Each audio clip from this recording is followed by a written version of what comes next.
Hi every one, നമ്മളിപ്പോൾ ഉള്ളത് കെപ്പല്ല tax കൺസൾട്ടൻസിൻ്റെ മുന്നിലാണ്. സ്കിൽമോണ്ടിൽ UAE VAT and taxation course ചെയ്യുന്ന ആൾക്കാർ ഇൻറ്റേൺഷിപ്പ് ചെയ്യുന്ന കമ്പനിയാണ് കെപ്പല്ല.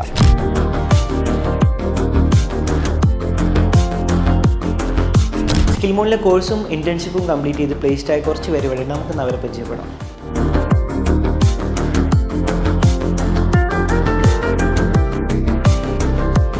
ഡെലിവറി കഴിഞ്ഞ ഒരു 4 monthsന് ശേഷമാണ് ഈ കോഴ്സിനെ പറ്റി ഞാൻ അറിയുന്നത്. ഞാൻ ടാക്സ് കൺസൾട്ടൻ്റ് ആയിട്ടാണ് വർക്ക് ചെയ്യുന്നത്. എൻ്റെ പേര് ജെഫ്രി. ഞാനിപ്പോൾ കാപ്പലയിൽ സീനിയർ ടാക്സ് കൺസൾട്ടൻറ്റ് അക്കൗണ്ടൻറ്റ്, അതാണിപ്പോൾ നിലവിലെ പൊസിഷൻ. അന്ന് പഠിച്ചിറങ്ങിയിട്ടും എനിക്കിപ്പോൾ എൻക്വയറി വരുത്തുന്നുണ്ട്. അപ്പം എനിക്ക് ഇപ്പോൾ ഓവറായിട്ട് എന്തെങ്കിലും ആഡ് ചെയ്യേണ്ട ഒരു ആവശ്യമോ അല്ലെങ്കിൽ എന്താണ് ഒരു എക്സാജറേഷനോ അല്ലെങ്കിൽ ഇല്ലാത്തൊരു കാര്യം പറയേണ്ട ആവശ്യമില്ല. പക്ഷെ നമ്മൾ ഇവിടെ UAE പോലുള്ള ഒരു കൺട്രിയിൽ വർക്ക് ചെയ്യണമെങ്കിൽ നമുക്ക് അത്യാവശ്യം സ്കില്ലും നോളേജും ഒക്കെ വേണം. ഇവിടുത്തെ ഒരു റെഗുലേഷൻസ് ഒക്കെ ഒരു ഐഡിയ വേണം. അതിന് സ്കിൽമോണ്ടിൽ പഠിച്ചായിരുന്നു എനിക്ക് ഭയങ്കരമായിട്ട് ഹെൽപ്ഫുൾ ആയിരുന്നു.